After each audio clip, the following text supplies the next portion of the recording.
আসসালামু আলাইকুম ওয়া রাহমাতুল্লাহি ওয়া বারাকাতুহু। আপনারা সবাই কেমন আছেন?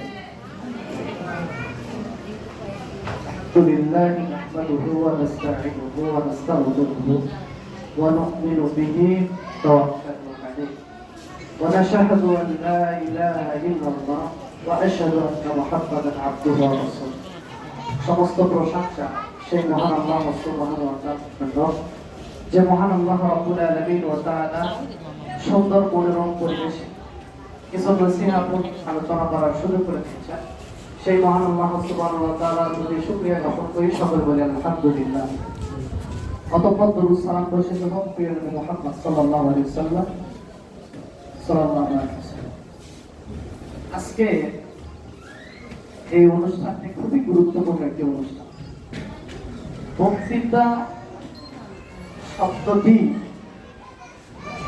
আপনার বক্তৃতা, যেটা তিতা লাগে সেটার নাম হচ্ছে বক্তৃতা, বুঝছেন? বক্তৃতা এটা তিতা জাতীয় একটা বিষয়। তো আমরা এই বক্তৃতা অনুষ্ঠানে আমি কয়েকটা নসিহত দিতে চাই, তাদের অভিভাবকদেরকে আমি কয়েকটা নসিহত দিব। খুব মনোযোগ সহকারে আপনারা এটা শুনবেন। বক্তৃতা সবাই দিতে পারে। প্রথম নাম্বার, আপনারা যেহেতু অভিভাবক এখানে এসেছেন, সন্তানকে প্রথমত বড় হওয়ার স্বপ্ন দেখাতে হবে। আপনারা যারা আছেন, আপনাদের যে সন্তান আছে একে বড় হওয়ার একটা স্বপ্ন দেখাতে হবে, বিশাল বড় স্বপ্ন দেখাতে। আমি ঢাকায় গিয়েছিলাম, সেখানে গিয়ে একটা বিমান বাহিনী অফিসারের বাসায় গিয়েছিলাম। আমি তার ছোট্ট একটা বাচ্চাকে জিজ্ঞাসা করলাম, বাবা তুমি কি হতে চাও? সে বলল যে আমার বাবা বলেছে আমাকে প্রেসিডেন্ট বানাবে। আমি শুনে খুব অবাক হয়ে গেলাম যে তার বাবা চায় সে তার সন্তান যেন প্রেসিডেন্ট হয়। এরকম আমাদের সন্তানদেরকেও বড় বড় আশা করতে হবে, স্বপ্ন দেখাতে হবে। আপনারা জানেন এই যে বাল্ব, কারেন্টের বাল্ব, এটা আবিষ্কার করেছিল কে? এটা আবিষ্কার করেছে রবার্ট আলভা এডিসন। এই রবার্ট আলভা এডিসন তিনি বাসায় পড়াশোনা করতেন না। তার বাসা থেকে তার শিক্ষকেরা তার বাসায় তার মাকে একটা চিঠি লিখেছে, চিঠি লিখেছে যে এই সন্তানের লেখাপড়া আর হবে না, একে অন্য কোথাও নিয়ে যান, আমাদের প্রতিষ্ঠানে আর পাঠাইল না। তখন আলবার্ট এডিসন বলেছিলেন যে মা, স্যার কি লিখেছে এই চিঠিতে? তখন মা তাকে বলেছিল যে লিখেছে এই স্যারেরা যে তুমি পৃথিবীর চাইতে এত বেশি জ্ঞান অর্জন করেছো, যে জন্য এই প্রতিষ্ঠানে তোমার পড়াশোনা করে অন্য বড় প্রতিষ্ঠানে পড়াশোনা। মা তাকে মিথ্যা কথা বলেছিলেন তাকে উৎসাহিত করার জন্য। মা তাকে নিয়ে গেলেন একটা বড় প্রতিষ্ঠানে, এই যে সেখানে লেখাপড়া করেন। আলবার্ট এডিসন তিনি বলছিলেন যে আমি পড়াশোনাই করি না, আমার এত জ্ঞান, আমি পড়াশোনা করলে আরো কত জ্ঞান হবে, এটা ভেবে তিনি পড়াশোনা শুরু করলেন। যখন বিজ্ঞানী হলেন তখন তিনি তার চিঠিটা খুলে দেখলেন যে তার ওখানে কোনো জ্ঞানের কথাই বলা হয় নাই।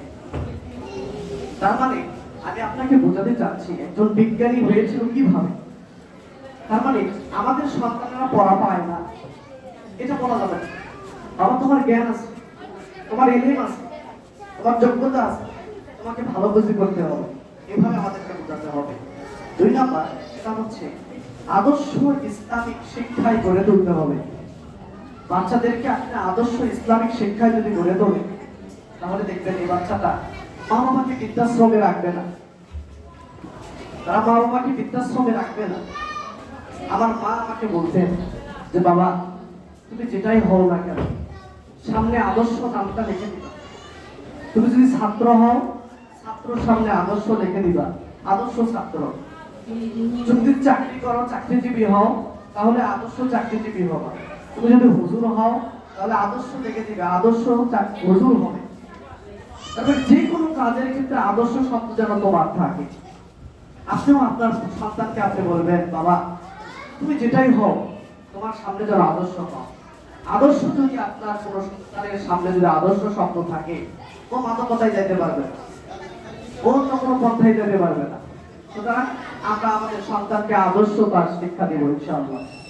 আরেকটি কথা, সেটা হচ্ছে 3 নম্বর, যে সন্তান পরীক্ষায় যদি ফেল করে, আমাদের এখানে ফলাফল দেখানো হয়েছে মনে হয়, আচ্ছা ফলাফল দেখানো হবে, যাই হোক একটা গল্প মনে পড়ে গেল। সেটা হচ্ছে, একটু সময় নিচ্ছি, মন খারাপ করছেন? আচ্ছা একটু বলি ভাইয়া। তো পরীক্ষায় এক ছাত্র, তিনি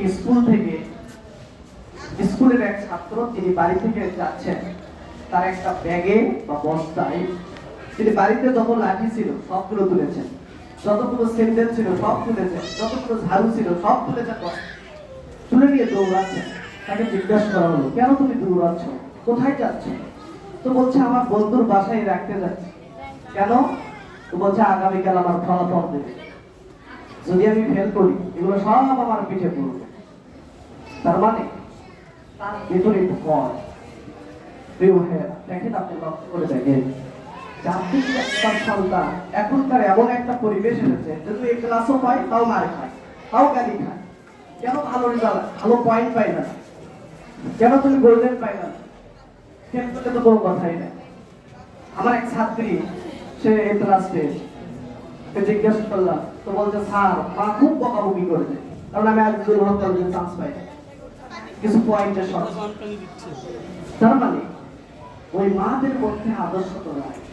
আমি বলতে চাই যে আমাদের প্রত্যেকটা সন্তানের পরিবারে যেন আদর্শ থাকে।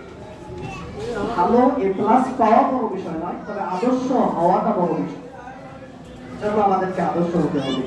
সন্তান যদি পরীক্ষায় ফেলও করে, আপনি তাকে বুঝাবেন, তাকে বলবেন, তার ল্যাগিং গুলো আপনি ধরে দিবেন, দেখবেন আপনার সন্তানটা। আরেকটা বিষয়, সেটা হচ্ছে আজকের দিনে আপনাদেরকে আমি বলবো, আপনারা যেগুলো অভিভাবক, সেটা হচ্ছে আজকের দিনে আপনার সন্তান কি শিখলো, এটা আপনি একটা নোট করবেন, একটা খাতা নেবেন। রাতের বেলা সব সন্তানেরাই বাসায় ফিরবে, খাবার দেবেন না, বলবেন, বাবা আজকের দিনে তুমি কি শিখেছো, এটা তুমি আমাকে বলো। সেটা আপনি লিখে দিবেন, যে তুমি আজকে একটা দোয়া শিখেছো, এটা লেখো। তুমি বলো, আমি এই একটা দোয়া শিখেছি, বা তুমি এই একটা ভালো কাজ করেছো, এটা তুমি লেখো।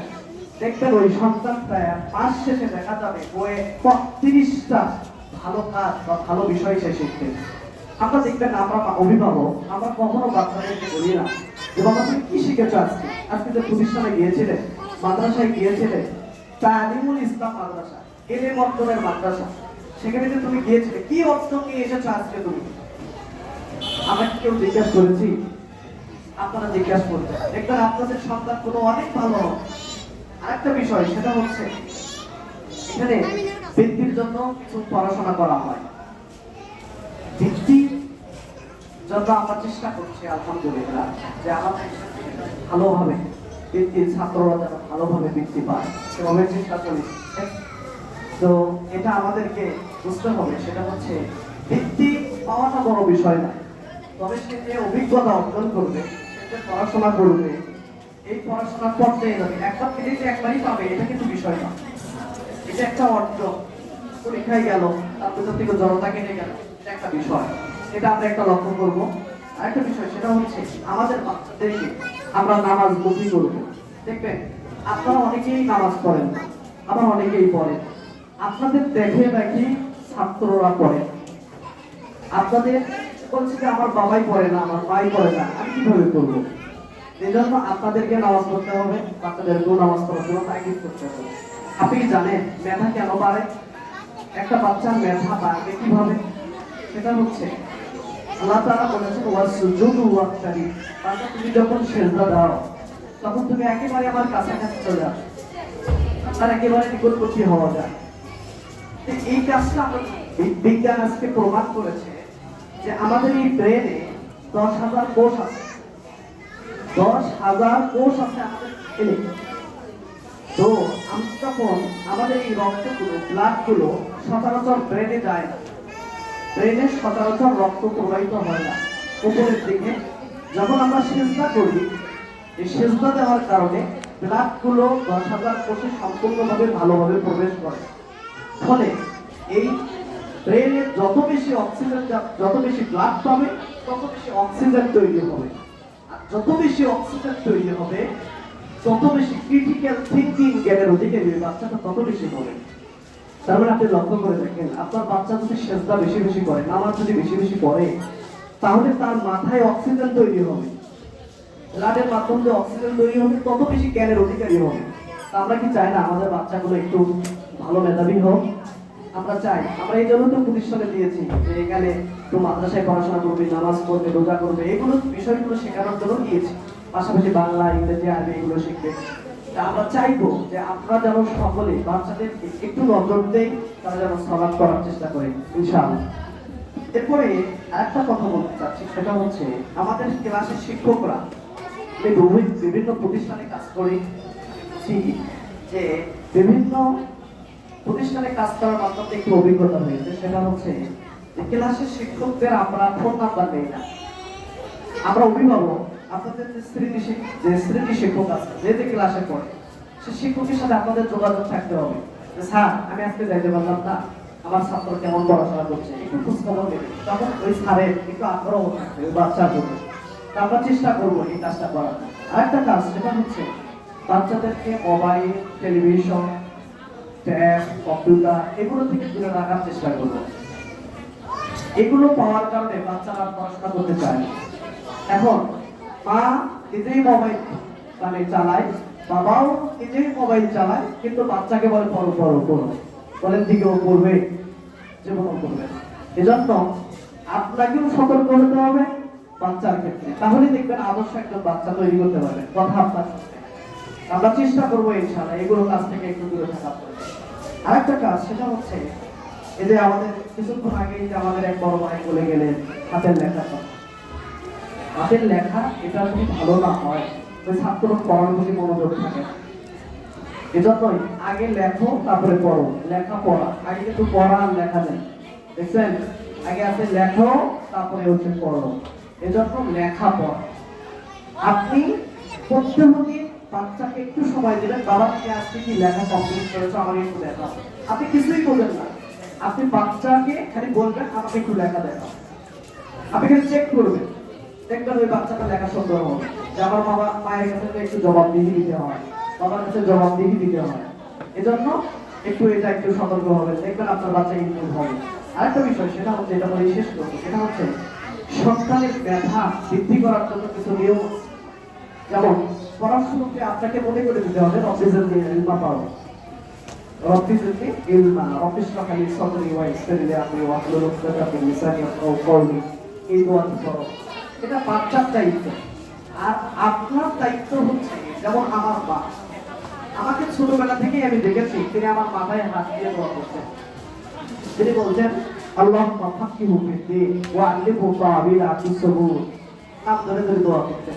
আল্লাহুম্মা ফাক্কিহু ফিদ্দীন, আল্লাহ তুমি তার মেধা শক্তি বৃদ্ধি করে দাও।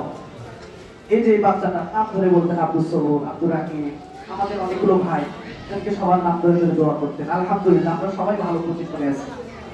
এই জন্য আপনারা বাবা মা, আপনারা আপনাদের সন্তানদেরকে মাথায় হাত দিয়ে তারা কাছে গেলে একটু দোয়া করে দিবেন, তাদেরকে বলবেন আল্লাহুম্মা ফাক্কিহু ফিদ্দীন ওয়া আল্লিমহু তা'বীর, এভাবে দোয়া করে দিবেন। দেখবেন আপনার বাচ্চাটা খুব সুন্দর বাচ্চা হবে, সে আপনার কথা শুনবে, তার মেধা শক্তি বৃদ্ধি পাবে। যাই হোক, যতটুকু কথা বললাম এর মধ্যে ভুল ত্রুটি হলে ক্ষমার দৃষ্টিতে দেখবেন। আর আমি যতগুলো নসিহত করলাম যদি আমলযোগ্য হয়, মানার যোগ্য হয়, অবশ্যই চেষ্টা করবেন। আমরা চাই এই প্রতিষ্ঠানটা দীর্ঘজীবী হোক, এই প্রতিষ্ঠানটা দীর্ঘদিন পরিচালনা হোক, সুন্দরভাবে যেন প্রতিষ্ঠান পরিচালনা হয়। আল্লাহ তৌফিক দান করুন। আল্লাহুম্মা আমিন। সুবহানাকাল্লাহুম্মা ওয়া বিহামদিকা আশহাদু আল লা ইলাহা ইল্লা আনতা আস্তাগফিরুকা ওয়া আতুবু ইলাইক। আসসালামু আলাইকুম ওয়া রাহমাতুল্লাহ।